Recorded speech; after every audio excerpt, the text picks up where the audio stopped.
Boss champion coach Gautam Gambhir పెట్టిన 5 అతిపెద్ద షరతులను ఒప్పేసుకున్న బీసీసీఐ.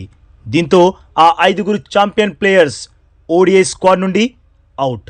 అవును బాస్, గౌతమ్ గంభీర్ కోచింగ్లో టీమిండియా ఏదైతే సాధించిందో అది ఇండియన్ క్రికెట్ చరిత్రలో ఎవ్వరూ సాధించలేదు. 2025లో ఐసీసీ ట్రోఫీ గెలిచింది టీమిండియా, అదే ఛాంపియన్స్ ట్రోఫీ. ఇక 2026లో గౌతమ్ గంభీర్ కోచింగ్లోనే టీమిండియా మరో ICC trophy T20 world cup కూడా గెలిచింది. దీంతో ఇండియన్ క్రికెట్ హిస్టరీలో ఇలాంటి ఫీట్ సాధించిన వన్ అండ్ ఓన్లీ కోచ్గా, గ్రేటెస్ట్ కోచ్గా చరిత్ర సృష్టించాడు గౌతమ్ గంభీర్. ఇక ఇప్పుడు గౌతమ్ గంభీర్ కొన్ని కఠిన నిర్ణయాలు తీసుకోనున్నాడు. అది చూసి ప్రతి ఇండియన్ క్రికెట్ ఫ్యాన్ షాక్ అవ్వడం గ్యారంటీ. ఇక గంభీర్ తీసుకునే కఠిన నిర్ణయాలకు బీసీసీఐ కూడా పూర్తి మద్దతు తెలపనుంది. మరి ఏంటా కఠిన నిర్ణయాలో మాట్లాడుకునే ముందు, బాస్ గౌతమ్ గంభీర్ కోచింగ్లో వరుసగా 2 ఐసీసీ ట్రోఫీలు గెలిచింది టీమిండియా. అందుకు ఫస్ట్ అయితే మనమంతా గంభీర్కి హ్యాట్స్ ఆఫ్ చెప్పాల్సిందే బాస్. తన కోచింగ్కి, తన టాక్టిక్స్కి హ్యాట్స్ ఆఫ్ చెప్పాల్సిందే. Course champions trophy credit Gambhir కన్నా ఎక్కువ రోహిత్ కోహ్లీలకే దక్కింది. బట్ T20 వరల్డ్ కప్ గెలిపించి తన కోచింగ్ సత్తా ఏంటో ప్రపంచానికి చాటి చెప్పాడు గంభీర్. ఇక ఇప్పుడు గంభీర్ ఆగడు. తన next target 2027 ODI world cup. అందుకోసం గంభీర్ ఇప్పటి నుండే ప్రణాళికలు రచించడం మొదలు పెట్టేనున్నాడు. ఈ విషయాన్ని స్వయంగా తనే చెప్పాడు. T20 వరల్డ్ కప్ గెలవగానే ఇచ్చిన ప్రెస్ కాన్ఫరెన్స్లో గంభీర్ మాటలను బట్టి ఇది చాలా చాలా క్లియర్గా అర్థమైంది. యాక్చువల్గా గంభీర్ ఓడిఐ టీం ఇస్తున్న పర్ఫార్మెన్స్తో అస్సలు హ్యాపీగా లేడు. బట్ తన కోచింగ్ సత్తా ఏంటో ఫస్ట్ ప్రూవ్ చేసుకోవాలి అనుకున్నాడు. ఇక ఇప్పుడు T20 వరల్డ్ కప్ గెలిచి టీమిండియాని విశ్వ విజేతను చేసి తన కోచింగ్ పవర్ ఏంటో చూపించేశాడు. ఇక ఓడిఐ టీంలో ప్రక్షాళనకు రంగం సిద్ధం చేసేస్తున్నాడు. దానికి కారణం లేకపోలేదు బాస్. టీమిండియా గత 3 ఓడిఐ సిరీస్లలో 2 సిరీస్లు ఓడింది. ఇక ప్రెస్ కాన్ఫరెన్స్లో గౌతమ్ గంభీర్ని అడిగారు, T20 ఓడిఐ ఫార్మాట్లలో అద్భుతంగా కోచింగ్ ఇస్తున్నారు కదా అని. అలా అనగానే ఏ ఓడిఐస్ గురించి మాట్లాడుతున్నారు? T20s గెలుస్తున్నాం, కానీ ఓడిఐస్లో గెలవడం లేదు, ఓడిపోతున్నాం. గత 3 సిరీస్లలో 2 సిరీస్లు కోల్పోయాం అని చెప్పాడు. అంటే ఓడిఐ ఫలితాలతో గంభీర్ అసంతృప్తిగా ఉన్నాడు. అందుకే తన మార్పులు చేయాలని ఫిక్స్ అయిపోయాడు.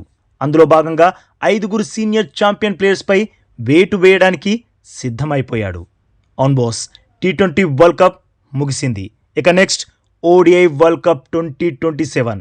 దానికోసం ఇప్పటి నుండి రోడ్ మ్యాప్ రెడీ చేయనున్నాడు గంభీర్. అందుకోసం ఎంత పెద్ద నిర్ణయాలైనా, ఎంత కఠిన నిర్ణయాలైనా తీసుకోవడానికి అస్సలు వెనకాడనన్నాడు గంభీర్.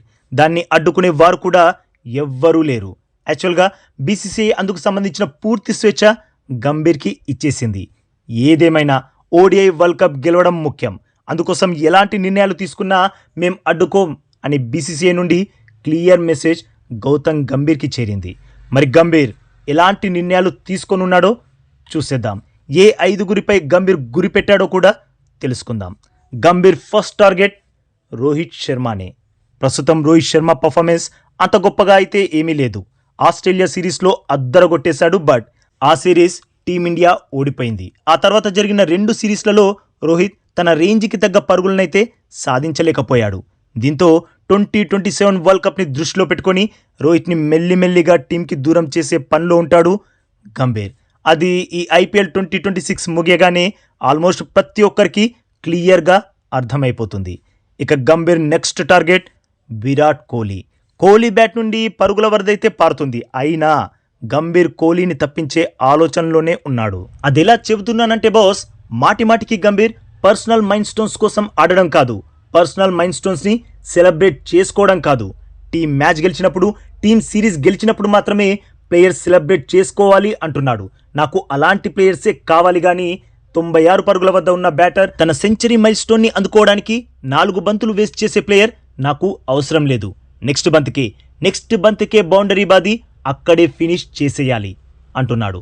ఇలా గంభీర్ పర్టికులర్గా పేరు చెప్పట్లేదు, కానీ ఎవరిని ఉద్దేశించి అంటున్నాడో ఇక్కడ ప్రతి ఒక్కరికి క్లియర్గా అర్థమైపోతుంది. ఆ మాత్రం అర్థం చేసుకోలేని తెలివి తక్కువ వాళ్ళు ఇక్కడ ఎవ్వరూ లేరు. విరాట్ అయితే వేగంగా పరుగులు సాధించేస్తున్నాడు. అయితే తను 2027 వరల్డ్ కప్లో భాగం అవుతాడా లేదా అన్నది ఈ ఐపీఎల్ ప్రదర్శన ఆ తర్వాత ఓడిఐ సిరీస్లలో తన పర్ఫార్మెన్స్ పైనే ఆధారపడి ఉంది. ఇక గంభీర్, మొహమ్మద్ షమీకి కూడా ఓడిఐ ఫార్మాట్ ఎంట్రీ తలుపుల్ని పూర్తిగా మూసేయనున్నాడు. షమీ 2025 ఛాంపియన్స్ ట్రోఫీ టీమిండియా గెలవడంలో తన వంతు పాత్ర పోషించాడు. బట్ అప్పటి నుండి ఇప్పటి వరకు మళ్ళీ షమీకి అవకాశమే రాలేదు. యాక్చువల్గా ఇచ్చే ఆలోచన కూడా గంభీర్కి లేనట్లే ఉంది. ఎందుకంటే ఆల్రెడీ జస్ప్రీత్ బుమ్రా ఉన్నాడు, మొహమ్మద్ సిరాజ్ ఉన్నాడు, హర్షదీప్ సింగ్ ఉన్నాడు, హార్దిక్ పాండ్యా ఉన్నాడు, ఇంకా హర్షిత్ రాణా కూడా ఉన్నాడు. సో ఆప్షన్స్ చాలానే ఉన్నాయి కాబట్టి షమీని శాశ్వతంగా టీంకి దూరం చేయనున్నాడు గంభీర్. ఇక నెక్స్ట్ కేఎల్ రాహుల్ కెరీర్కి కూడా ఎండ్ కార్డ్ పడచ్చు. ఎందుకంటే బాస్ ఇషాన్ కిషన్ పీక్ ఫామ్లో ఉన్నాడు. రోహిత్ని తప్పిస్తే ఓపెనర్ కూడా అవసరం ఉంటుంది. ఎలాగో కెప్టెన్ గిల్ రైట్ హ్యాండర్, తనకి తోడుగా ఇషాన్ కిషన్ని ఓపెనర్గా సిద్ధం చేస్తే రైట్ అండ్ లెఫ్ట్ కాంబినేషన్ కుదురుతుంది. ఇషాన్ కీపింగ్ కూడా చేయగలడు. సో ఇషాన్కి అవకాశం రావచ్చు. ఇంకో అతి ముఖ్యమైన విషయం ఏంటంటే బాస్ సంజు శాంసన్ కూడా ఉన్నాడుగా కీపింగ్ బాధ్యతలు చేపట్టడానికి. పైగా తను కూడా పీక్ ఫామ్లోనే ఉన్నాడు. సో తనని ఉపయోగించుకోవడానికి గంభీర్ అస్సలు వెనకాడాడు. కాబట్టి కేఎల్ రాహుల్ని పక్కన పెట్టే పనిలో ఉంటాడు గౌతమ్ గంభీర్. ఇక ఫైనల్గా ఓడిఐ ఫార్మాట్ నుండి గంభీర్ పంపించేయాలని చూసే మరో ప్లేయర్ ఎవరో తెలుసా బాస్? రవీంద్ర జడేజా.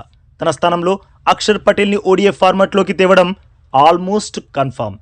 ఎందుకంటే అక్షర్ తన పర్ఫార్మెన్స్ని నెక్స్ట్ లెవెల్కి తీసుకెళ్లాడు. అది 2024 టీ20 వరల్డ్ కప్ అయినా, అది 2026 టీ20 వరల్డ్ కప్ అయినా, ఈ 2 ప్రపంచ కప్లలో టీమిండియా గెలవడంలో అక్షర్ పటేల్ది కీలక పాత్ర. కాబట్టి తనని ఓడిఐ ఫార్మాట్లోకి తెచ్చేస్తాడు గంభీర్. పైగా రీసెంట్ టైమ్స్లో రవీంద్ర జడేజా పర్ఫార్మెన్స్ యావరేజ్గా కూడా కాదు, బిలో యావరేజ్ పర్ఫార్మెన్స్ ఇస్తున్నాడు. సో జడ్డుని గంభీర్ తప్పించేయడం గ్యారంటీ. మరి బాస్ గంభీర్కి అయితే పూర్తి స్వేచ్ఛ ఇచ్చింది బీసీసీఐ. టీ20 వరల్డ్ కప్ అయితే గెలిపించేశావు. ఇక నీ ఇష్టం, నువ్వు ఎలాంటి నిర్ణయాలైనా తీసుకో. నెక్స్ట్ టీమిండియా ఎట్టి పరిస్థితుల్లో 2027 ఓడిఐ వరల్డ్ కప్ కూడా గెలవాలి అంతే. అందుకు మా ఫుల్ సపోర్ట్ నీకే ఉంటుంది అన్న అభయహస్తం ఇచ్చేశారు. మరి బాస్ బీసీసీఐ తీసుకున్న ఈ నిర్ణయం సరైందేనా? గంభీర్ ఈ 5 ఛాంపియన్ ప్లేయర్స్ని టార్గెట్ చేయడం కరెక్టేనా? ఈ విషయంలో మీ ఒపీనియన్ ఏంటి బాస్? తప్పకుండా కామెంట్ చేసి చెప్పండి. అలాగే ఈ లేటెస్ట్ అప్డేట్కి ఒక్క లైక్ కొట్టి మన ఛానల్ని ప్లీజ్ సబ్స్క్రైబ్ చేసేసుకోవచ్చుగా బాస్. ఇక ఈ వీడియో చూసినందుకైతే మీ అందరికీ దిల్ సే థ్యాంక్ యూ బాస్.